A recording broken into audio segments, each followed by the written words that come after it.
Oke, terima kasih sudah bergabung dengan video ini. Kali ini di video tutorial pembelajaran mengenai presentasi gambar arsitektur, saya akan memberikan beberapa materi terkait pemahaman presentasi gambar arsitektur. Jadi, sebelumnya materi ini saya upload di YouTube supaya kalian bisa mempelajari semuanya, sehingga tidak ada tatap muka lagi dalam sesi perkuliahan di sela-sela badai corona ini. Oke, langsung saja kita pada materi yang akan saya sampaikan.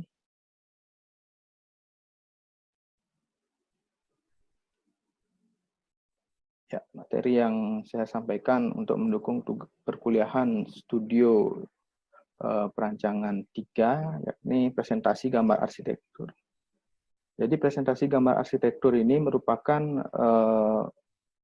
materi sesungguhnya materi ulangan, materi untuk mengingatkan kepada mahasiswa tentang penyajian gambar yang merupakan materi flashback dari mata kuliah menggambar teknik dan menggambar arsitektur. Jadi terdapat beberapa standar penggambaran dari gambar teknik dan gambar-gambar prarancangan yang disajikan secara arsitektural. Nah, daftar isi dari materi ini yang pertama standar gambar arsitektur dan gambar teknik, kemudian standar grafis, yang ketiga standar gambar prarancangan arsitektur, dan yang terakhir penyajian grafis, gambar perspektif, dan media penyajian. Kita langsung saja pada materi pertama, standarisasi gambar arsitektur dan standarisasi gambar teknik. Kuncinya dari standarisasi gambar ini adalah komunikatif, normatif, akurat, terukur, dan efektif. Jadi gambar-gambar yang disajikan dalam bentuk arsitektur dan gambar teknik tentunya harus dapat dikomunikasikan kepada semua pihak dan memiliki norma-norma dalam penggambaran. Akurat dalam sisi penggambaran, terukur, dapat dijadikan ukuran yang tepat dalam kaidah-kaidah penggambaran, dan tentunya efektif dalam penyampaian materi. Nah, yang pertama, standarisasi gambar arsitektur. Jadi, tahapan desain dari pengembangan gambar arsitektur tentunya berbeda dengan tahapan gambar-gambar lainnya. Secara profesional, standarisasi gambar arsitektur terdiri dari tahap konseptual, yang kedua tahap prarancangan, yang ketiga tahap pengembangan rancangan, keempat tahapan DED dan dokumen tender, dan terakhir tahapan as-built drawing. Keseluruhan tahapan-tahapan tersebut memerlukan pengembangan desain gambar. Jadi keseluruhan masing-masing standar gambar tersebut tentunya berbeda, memiliki standar gambar yang berbeda. Kemudian ke standarisasi gambar teknik. Nah, ini berbeda dengan gambar arsitektur. Standarisasi gambar teknik ini tujuannya untuk memudahkan komunikasi dan memberikan kepastian atas penafsiran gambar. Jadi ada beberapa standarisasi gambar. Yang pertama, standar dari GIS, dari Japanese Industrial Standard. Yang kedua dari NNI, dari Netherlands Standardization Institute. Kemudian dari DIN, Dutch Institute for Normung dari Jerman. Kemudian ada ANSI dari American National Standard Institute yang ada di Amerika. Dan kita sendiri di Indonesia memiliki standar SNI, yakni Standar Nasional Indonesia terkait penggambaran. Nah, secara internasional ditetapkan oleh ISO, International Organization for Standardization, tentang standarisasi penggambaran teknik. Jadi, standarisasi penggambaran teknik ini bertujuan untuk memberikan kesamaan pandangan, kesamaan visi mengenai gambar-gambar teknik yang akan dirancang. Jadi kita mulai dari standar ukuran gambar kertas. Kertas gambar ini sebagai standar internasional digunakan kertas A0. Jadi A0 itu memiliki luas sebesar 1 juta milimeter persegi atau 1 meter persegi. Jadi perbandingan panjang dan lebarnya tentunya berbeda. Nah, secara internasional, kertas A0 memiliki panjang 1189 mm dan lebarnya 841 mm. Nah, dari kertas A0 tersebut dibagi-bagi sehingga masing-masing kertas memiliki standar sendiri-sendiri, ukuran panjang maupun lebar. Selanjutnya dari skala gambar.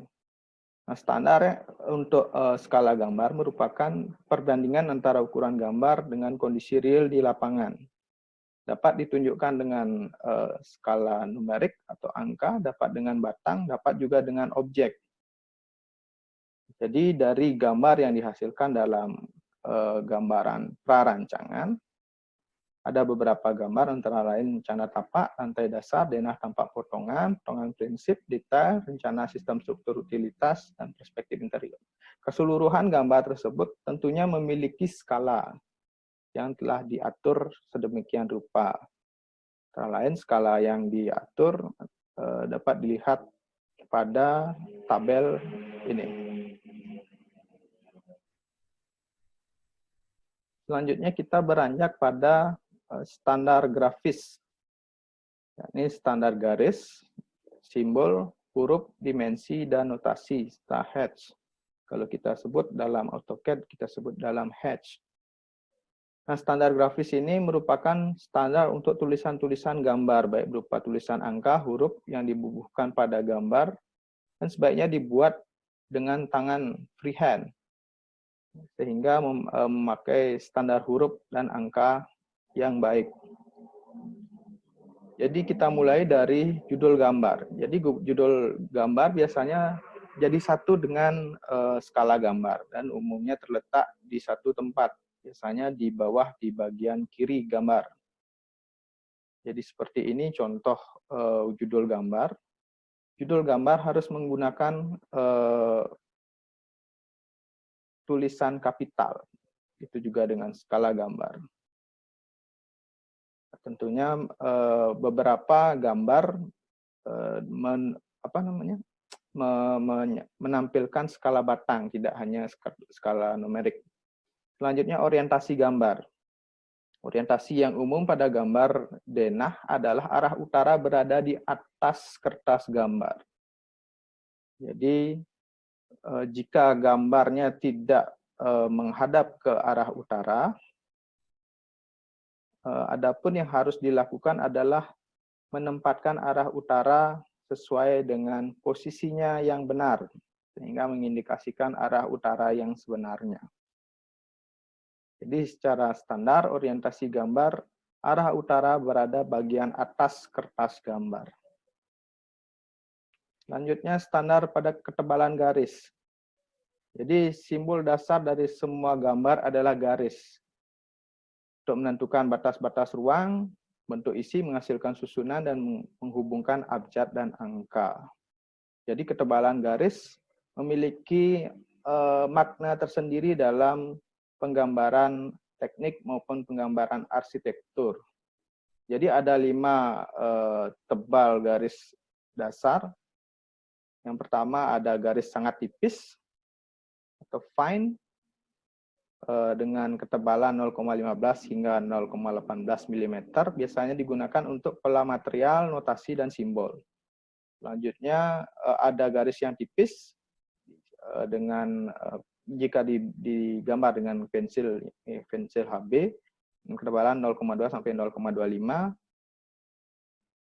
Penggambarannya dikhususkan untuk garis dimensi, notasi, keterangan, grid, proyeksi, as, dan sempadan. Selanjutnya ada garis sedang dengan ketebalan 0,35 mm yang dikhususkan untuk garis bidang, objek, teks, dimensi, angka, dan garis batas. Selanjutnya ada garis tebal yang dalam pensil digunakan pensil 2B dengan ketebalan 0,4 sampai 0,5 mm. Jadi gambar yang digunakan untuk garis tebal tersebut yakni objek terpotong, close, garis horizon untuk pada gambar tampak, dan garis tanah untuk pada gambar potongan. Dan terakhir ada garis yang sangat tebal atau extra wide dengan ketebalan 0,7 mm. Jadi peruntukannya garis yang sangat tebal, yakni pada garis batas lembar gambar. Berikutnya pada jenis garis. Jadi jenis garis pada gambar teknik pun turut ditetapkan sehingga setiap garis menunjukkan fungsi. Jadi ada beberapa perbedaan antar berbagai bidang keteknikan dalam jenis dan fungsi garis ini. Khusus untuk arsitektur, jadi ada beberapa jenis garis yang digunakan. Yang pertama ada garis menerus, kemudian garis putus-putus, garis titik dan garis, selanjutnya garis titik-titik. Nah, dengan ketebalan masing-masing. Jadi bisa dilihat dengan garis yang tebal, garis menerus digunakan pada potongan pada elemen struktural. Kemudian garis putus-putus, kemudian titik dan garis digunakan pada permukaan yang dipotong, bidang yang dipotong digunakan titik dan garis. Kemudian garis titik-titik dan selanjutnya. Kemudian ada garis sedang dan garis tipis. Bisa dibaca, bisa dilihat peruntukannya di mana. Berikutnya ada yang disebut dengan leader. Leader yakni garis yang menghubungkan titik pada sebuah gambar dengan mereferensikan keterangan gambar. Jadi leader diakhiri dengan tanda panah dan dilanjutkan dengan keterangan, biasanya keterangan material. Jadi penataan leader harus konsisten. Jadi semua di kiri gambar, semuanya harus di kiri gambar. Tidak disarankan di kiri, kemudian di kanan lagi, di kiri lagi, kemudian atas bawahnya kondisinya tidak menunjukkan kerapian dari si penggambar. Kemudian ada garis potong atau break line. Jadi garis ini digunakan untuk memotong bidang atau memotong ruang yang tidak dapat dipresentasikan secara utuh dalam satu lembar garis gambar.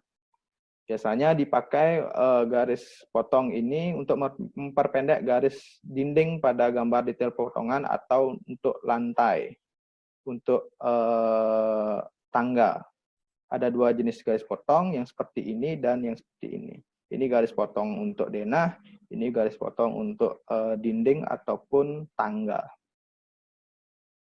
Selanjutnya kita beranjak pada garis dimensi. Garis dimensi ini adalah garis yang menghubungkan antara dua extension lines dari titik awal dan titik akhir suatu objek dan menunjukkan dimensi, menunjukkan berapa panjang atau lebar dari objek yang ditunjukkan. Jadi pemberian dimensi harus konsisten pada seluruh gambar. Jika ditentukan unit gambar adalah milimeter, maka semua angka dimensi harus milimeter. Begitu pula, jika semuanya inci, semua menggunakan inci. Kecuali ada keterangan yang menunjukkan lain. Misalnya, milimeter dengan derajat atau dengan satuan lainnya. Kemudian, demikian pula dengan angka desimal, harus konsisten. Jika satu angka di belakang koma, semuanya harus satu angka di belakang koma. Kalau dua angka, semuanya harus dua angka di belakang koma. Jadi penempatan garis dimensi sebaiknya seperti ini. Jadi rapi. Kemudian jenis huruf. Jadi untuk jenis huruf, untuk penggambaran teknik, haruslah konsisten dan menggunakan huruf kapital atau huruf teknik yang dianjurkan dalam ISO 3098-11974 sehingga mudah dibaca dan dapat ditulis miring ataupun tegak. Jadi setiap gambar baik berupa denah, tampak, potongan dan semua gambar prarancangan. Nah, ada beberapa kekhususan. Jadi untuk kertas gambar dengan ukuran A0, A1 dan A2, teks yang digunakan adalah 18 poin. Untuk A4 dan A3 14 poin. Kemudian untuk dimensi keterangan notasi pada gambar digunakan teks dengan tinggi 3 mm. Jadi teks untuk ukuran tinggi 6 mm digunakan untuk subjudul dan judul, tidak boleh menggunakan singkatan pada judul. Teks dan dimensi pada gambar diletakkan sedemikian rupa sehingga dapat dibaca dari atas ke bawah atau dari kiri ke kanan kertas gambar. Jadi untuk memudahkan teknik untuk membacanya. Jadi ada beberapa font yang jenis font yang disarankan untuk standar grafis dari gambar. Ada Arial, Times New Roman, Comic Sans, dan lainnya yang mudah untuk dibuat. Khusus untuk penggambaran manual, sebaiknya menggunakan Arial. Jadi lebih mudah dan lebih jelas. Berikutnya kita beranjak pada standar gambar perancangan, arsitektur, site plan, layout, dan lain-lain. Jadi kita mulai dari penyajian gambar site plan. Apa saja yang harus terlihat pada gambar site plan? Jadi penyajian gambar site plan mencakup gambar tapak dari atas yang terlihat. Ada elemen-elemen tapak, kemudian bangunan existing, jalur akses, jalan, pedestrian, pohon, dan elemen lainnya. Kemudian notasi yang diperlihatkan yakni arah utara, garis kontur, desain atau garis kontur rekayasa, legenda yang menunjukkan nama bangunan atau lokasi, notasi potongan dan tampak dari tapak, khusus untuk skala 1:200, bayangan dan arsir atap pada bangunan hasil maupun existing, pola dan jalur sirkulasi, render atau arsir material hardscape dan softscape. Kemudian pada skala 1:500, bayangan pada arsir atap pada bangunan hasil desain maupun existing, render atau arsir material hardscape dan softscape. Jadi di sebelahnya saya sertakan contoh gambar site plan. Berikutnya pada penyajian gambar layout plan. Layout plan ini hampir serupa dengan site plan, namun pada bagian masa bangunan diambil gambar denahnya, atapnya dihilangkan. Nah, gambar layout plan ini bertujuan untuk mengetahui hubungan antar masa, masing-masing masa bangunan. Jadi notasi informasi gambar hampir mirip dengan site plan, namun diperlihatkan dimensi tapak dan dimensi bangunan. Selanjutnya pada skala 1:200, hampir mirip dengan site plan, begitu juga dengan skala 1:500. Namun yang membedakan adalah garis outline untuk bangunan diperlihatkan lebih tebal dan diperlihatkan garis atap berupa garis tipis putus-putus. Selanjutnya kita berlanjut pada penyajian gambar potongan tapak. Jadi penyajian gambar potongan tapak bertujuan untuk memperlihatkan potongan bangunan dan lingkungan sekelilingnya yang berdasarkan garis potong.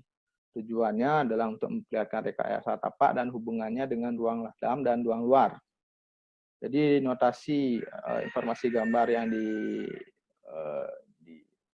disertakan yakni adanya garis kontur, kemudian notasi menunjukkan nama ruang dan bangunan, kemudian dimensi potongan, masa bangunan dan site, dan skala. Jadi garis-garis yang diperlukan silahkan dibaca apa saja. Selanjutnya penyajian gambar tampak dari tapak. Jadi penyajian gambar tampak tapak menunjukkan tampak bangunan dan elemen ruang luar yang ada di sekelilingnya. Tujuan gambar tampak tapak untuk menjelaskan hubungan antara tampak bangunan dan desain pada denah pada tapak. Jadi notasi yang digunakan atau informasi gambar yang digunakan pada gambar tampak pada tapak adalah garis kontur, notasi menunjukkan nama bangunan dan ruang, skala numerik, elemen pendukung, skala manusia pohon, dan tampak bangunan sertai notasi material. Berikutnya penyajian gambar denah lantai dasar atau ground floor. Jadi penyajian gambar denah lantai dasar merupakan proyeksi ortogonal potongan 1 meter di atas lantai dasar pada bangunan yang diproyeksikan. Jadi notasi yang digunakan antara lain garis kontur jika ada, kemudian notasi yang menunjukkan nama bangunan dan ruang, kemudian garis sempadan, file ketinggian lantai dan ruang, selanjutnya garis atap, outline ruang bawah, garis potongan, garis grid struktur, notasi tangga, dan radius bukaan pintu. Berikutnya pada penyajian gambar potongan. Penyajian gambar potongan dengan mengambil sepertiga dari lebar bangunan terpendek di kedua sisi. Jadi sampai minimalnya sampai pada saluran air bangunan. Jadi pada gambar potongan, garis potong tidak memotong pada bagian kolom atau balok. Jika terdapat gambar tangga, salah satu gambar potongan memotong gambar tangga tersebut. Jadi notasi yang diperlukan antara lain nama ruang, notasi gambar, detail, grid, struktur, memendek dan memanjang, file ketinggian ruang, kemudian dimensi horizontal dan vertikal, dan leader yang menunjukkan jenis material. Selanjutnya beranjak pada gambar potongan prinsip. Jadi penyajian gambar potongan prinsip menjelaskan bagian bangunan antara sistem struktur, utilitas, interior, dan hubungan dengan ruang luar. Itu terlihat hubungan superstruktur, super dan substruktur, dan skala harus lengkap. Kemudian notasi yang terdapat pada gambar potongan prinsip antara lain nama ruangan, notasi gambar, detail, file lantai, ketinggian ruang, dimensi horizontal dan vertikal, leader yang menunjukkan jenis material, elemen mengenai sistem struktur, utilitas, dan lain-lain dengan tergambar secara detail.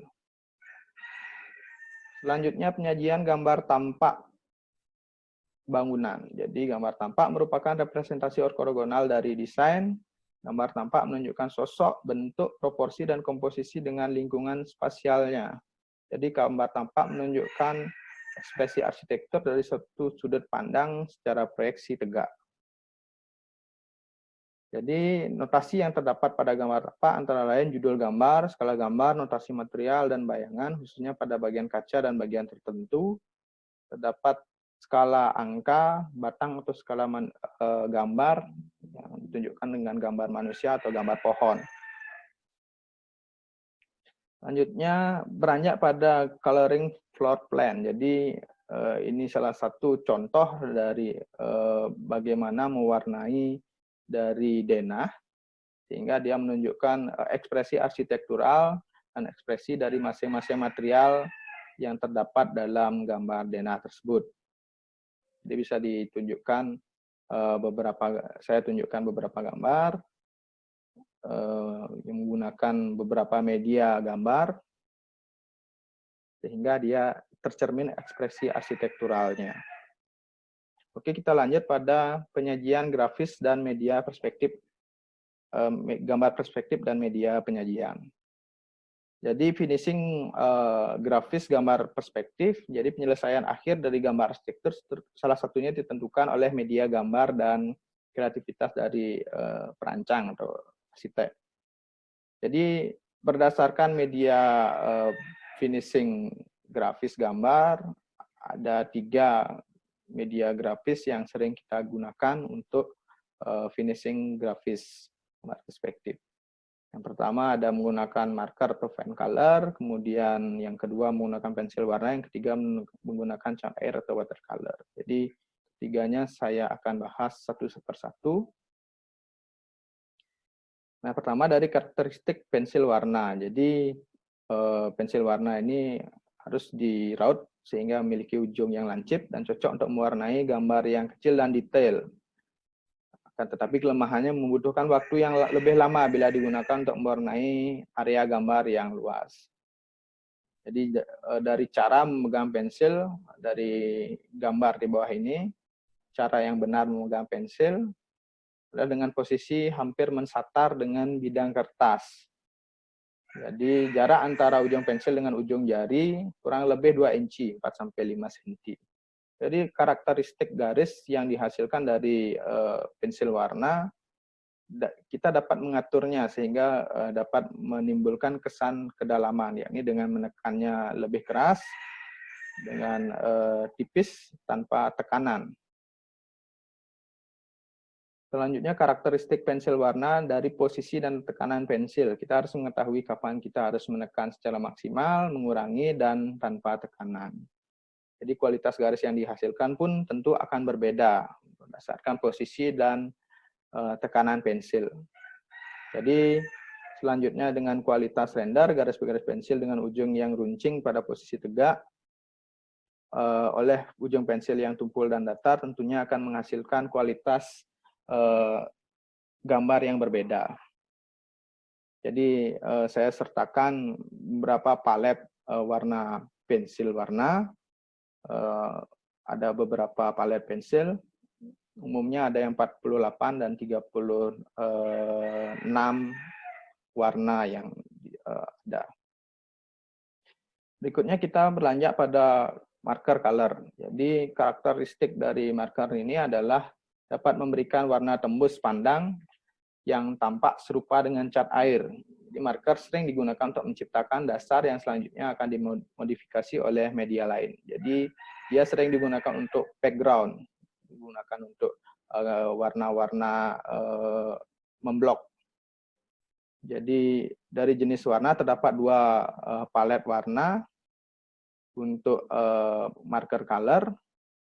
Kedua palet ini sering digunakan oleh arsitek dan desain interior. Berikutnya penggunaan watercolor atau cat air. Cat air adalah salah satu media pewarnaan yang fleksibel, disebut fleksibel karena pencampuran warna tidak begitu sulit dan aplikasinya cepat dilakukan. Jadi ada beberapa cara penggunaan watercolor. Yang pertama ada wet on dry. Cara membasahkan kuas dicelupkan ke pasta warna, kemudian diaplikasikan pada kertas yang kering. Kemudian yang kedua ada wet on wet, jadi kertasnya dibasahi dengan air terlebih dahulu, setelah dirasa cukup basah, kemudian digunakan untuk kuas yang masih basah digunakan untuk mengambil pasta warna dan diaplikasikan pada kertas yang masih basah tadi. Kemudian yang ketiga ada dry on dry. Ini menggunakan pasta warna dan kertas kering tanpa campuran air. Dari pasta warna langsung diaplikasi pada kertas. Yang keempat ada flash wash. Ini teknik yang tidak menimbulkan gradasi warna. Jadi tidak ada gradasi. Ini salah satu cara untuk memblok seperti marker color tadi. Jadi itu beberapa cara penggunaan untuk watercolor. Ada banyak lagi cara penggunaannya. Bisa kalian searching, explore di internet. Selanjutnya teknik aplikasi warna. Jadi ada teknik sapuan merata, Pak Ivan Wash. Jadi sapuan merata ini sering digunakan untuk bagian-bagian yang diblok seperti dinding, seperti kayu dan lainnya. Jadi teknik ini kalau menggunakan pensil warna akan memberikan sapuan yang sangat tipis, namun kelebihannya tidak blobor. Sementara berkebalikan dengan cat air dan marker, tentunya akan blobor kalau digunakan kedua media tadi. Jadi tips untuk menggunakan marker, ini buat dulu outline sebelum aplikasi warna di dalam bidang gambar. Selanjutnya ada teknik untuk aplikasi warna dengan teknik sapuan bergradasi atau graded wash. Jadi sapuan warna yang berubah secara berangsur-angsur, tingkat kecerahan warnanya disebut sapuan bergradasi. Jadi warna sapuan bergradasi dapat berubah sesuai dengan warna yang diinginkan. Di permukaan warna tentunya akan berubah sesuai dengan tingkat intensitas dari kecerahan cahaya. Jadi semakin cerah dia akan semakin terlihat semakin putih. Misalnya teknik sapuan bergradasi ini biasanya digunakan untuk warna lantai, langit, dan permukaan kayu atau panel dan sebagainya. Selanjutnya, modifikasi warna. Cara modifikasi warna, teknik modifikasi warna ini adalah untuk menghasilkan tekstur yang lebih terlihat realistik ketimbang menggunakan satu media. Jadi modifikasi warna ini menggunakan beberapa media. Salah satunya teknik menggunakan marker di atas marker. Jadi cara terbaik untuk ilustrasi warna menggunakan marker di atas marker dengan memberikan warna dasar marker yang paling mendekati warna objek, kemudian dimodifikasi menyesuaikan dengan rona tekstur yang dapat dilakukan dengan menumpuk media lain, salah satunya marker. Jadi pembauran warna yang paling lazim dilakukan adalah dengan mengurangi kroma warna marker di bawahnya. Jadi maksudnya dilakukan dengan warna marker komplementnya. Misalnya pada gambar sebelah menggunakan warna merah untuk dasarnya. Untuk menghasilkan gradasinya dia gunakan marker warna abu-abu 20% sehingga terlihat gradasi yang dihasilkan dari marker tersebut. Sehingga menunjukkan gelap terang dari bidang. Selanjutnya ada modifikasi warna dengan pastel di atas marker. Jadi pastel dapat diaplikasikan di atas marker secara cukup efektif. Jadi warna yang dihasilkan merupakan campuran visual warna marker yang mendasari salutan pastel. Sapuan warna pastel bersifat tipis dan dapat diaplikasi menggunakan cair lembut kering untuk meratakan bidang pada permukaan bidang marker. Jadi gambar sebelah ini menunjukkan aplikasi pastel di atas marker. Jadi marker dulu, kemudian diaplikasikan pastel sedikit, kemudian disapu dengan menggunakan kain kering untuk meratakan pada bidang permukaan marker sehingga terlihat tekstur, sudah terlihat tekstur dan gelap terangnya menjadi terasa lebih hidup.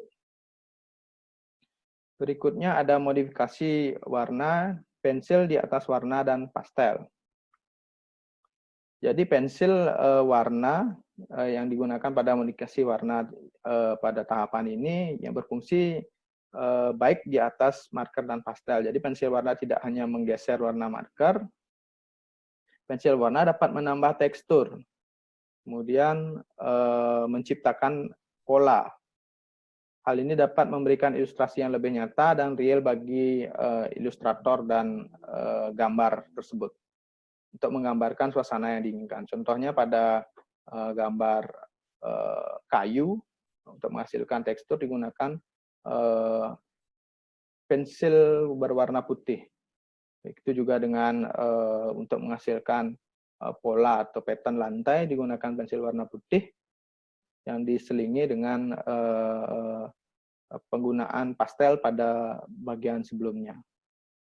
Nah, keseluruhan dari modifikasi warna tersebut akan memberikan kesan material. Jadi dari tahapan proses desain untuk menunjukkan komunikasi dan bahasa ilustrasi dalam mendesain bentuk, ruang, proporsi, skala, dan karakter dari suatu objek ke bidang gambar. Sebagian gambar sudah dapat dikomunikasikan dengan garis, akan tetapi untuk menghasilkan gambaran visual dan kesan material diperlukan karakter dari warna, tekstur, jenis material, pola, kekasaran, shine atau kilau yang harus dilakukan melalui render untuk mengubah kesan gambar dua dimensi menjadi gambar yang lebih realistik. Jadi ini contohnya untuk menghasilkan gambar yang lebih merefleksikan atau realistis sesuai dengan tujuan kita untuk memberikan suatu imaji pada gambar arsitektur, diperlukan modifikasi warna tersebut. Jadi ini salah satu contohnya. Nah, berikutnya saya berikan contoh hasil penggambaran perspektif sehingga bisa menampilkan suasana. Nah, pada gambar ini suasana yang ditampilkan adalah suasana cerah, suasana pagi, menunjukkan sebuah pusat perbelanjaan atau toko di pagi hari dengan suasana langit yang cerah dan penggambaran gambar yang terang. Nah, pada gambar yang sama, pada sudut yang sama, dengan sedikit sentuhan warna pada foreground maupun pada elemen-elemen landscape-nya, dengan sentuhan-sentuhan sedikit warna gelap, sehingga menunjukkan gambar ini di suasana sore hari dengan sudut gambar yang tetap sama dan material warna untuk bangunan yang tetap sama, tetapi suasana dan waktu yang dihasilkan berbeda. Jadi inilah fungsi dari modifikasi warna pada teknik penggambaran. Nah, demikian presentasi atau penjelasan tentang presentasi gambar arsitektur dari saya. Ada beberapa referensi yang bisa adik-adik mahasiswa pelajari terkait dengan teknik presentasi gambar arsitektur ini. Silahkan dibaca, silahkan dicari. Saya cukupkan penjelasan saya tentang presentasi gambar arsitektur sampai di sini. Dan selamat mencoba, selamat menghasilkan gambar arsitektur yang baik untuk menghasilkan tugas studio yang berkualitas dan memiliki seni arsitektur yang tinggi. Oke, terima kasih atas perhatiannya. Sampai jumpa pada presentasi-presentasi saya berikutnya. Terima kasih.